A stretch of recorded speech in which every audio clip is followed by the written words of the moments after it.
Madame, mademoiselle, monsieur, bonjour. Bonjour à mon étoile du berger dulcinée, à ma famille, à tout hasard à mon arc-en-ciel, dont le sien de bonjour me manque parfois. Ah, nostalgie quand tu nous tiens. Nous sommes déjà fin février.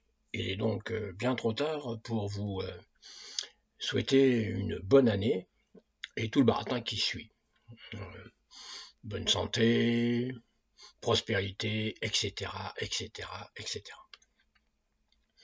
Après une année quasi sabbatique, où nous avons plus brillé par notre absence que par notre assiduité, il m'a été sommé d'être bref et précis pour annoncer la nouvelle saison d'Automobile Votre, The Persuader. Lors de celle-ci, nous ferons une brève rétrospective 2022, avec entre autres la levée de la chape de plomb du bouclier sanitaire, suivie de l'inflation galopante, surtout l'énergie, qui a touché de plein fouet et l'électricité et les carburants, si indispensables à l'utilisation de nos chers automobiles. Nous aborderons aussi quelques sujets tout aussi insignifiants, voire beaucoup plus légers, les grèves dans les raffineries par exemple.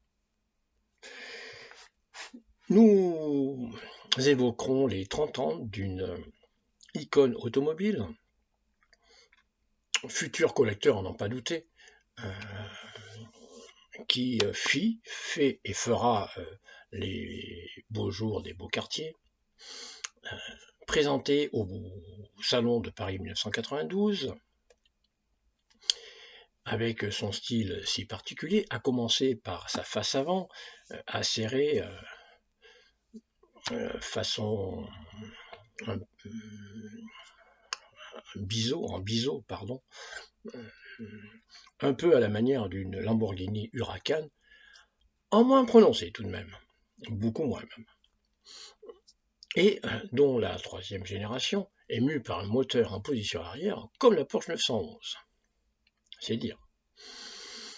De même que le Volvo EX90, elle possède un haillon, mais 2 portes suffisent pour accéder aux 4 vraies places de son habitacle, à l'instar de l'Aston Martin DB11. Armée d'une bonne vieille boîte mécanique comme nous les aimons, façon Ford Mustang Shelby GT350, elle propose un équipement presque aussi pléthorique que celui du Lexus LC500, tout de même.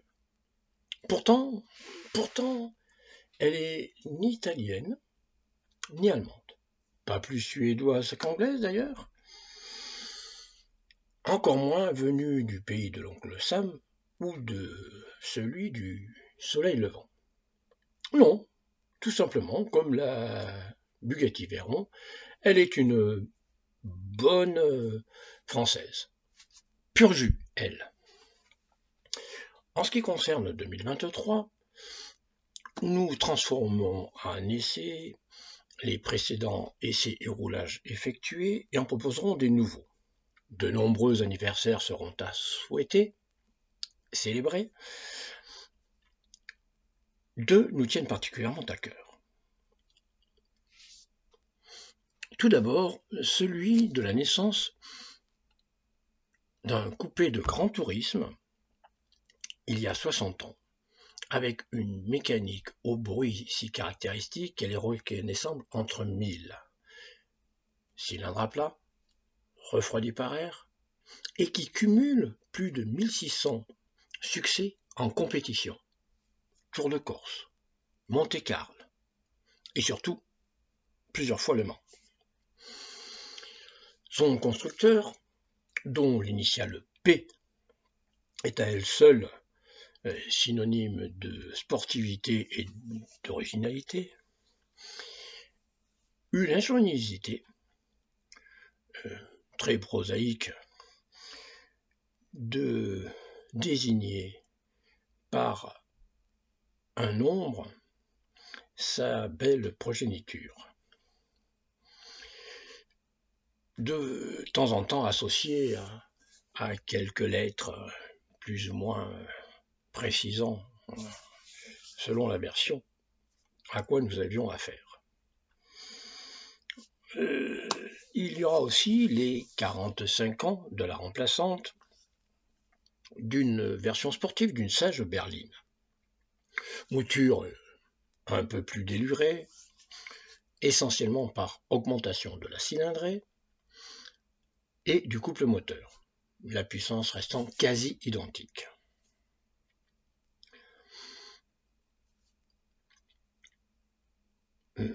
Ce qui fait d'elle la version la plus musclée et performante de toute la lignée. Elle coiffera d'ailleurs assez judicieusement, mais définitivement, le haut du modèle,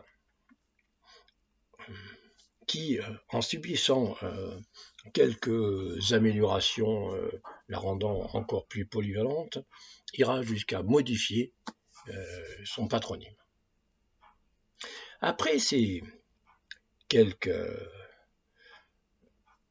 informations époustouflantes et implacables, au revoir, à bientôt, ayant fait court, comme exigé. Alors, c'est pas été bon là? Ça a été succinct, non? Et précis. Hein? C'est pas concis là? Pardon? Il fallait que je dise quelles étaient les 3 voitures dont on allait parler?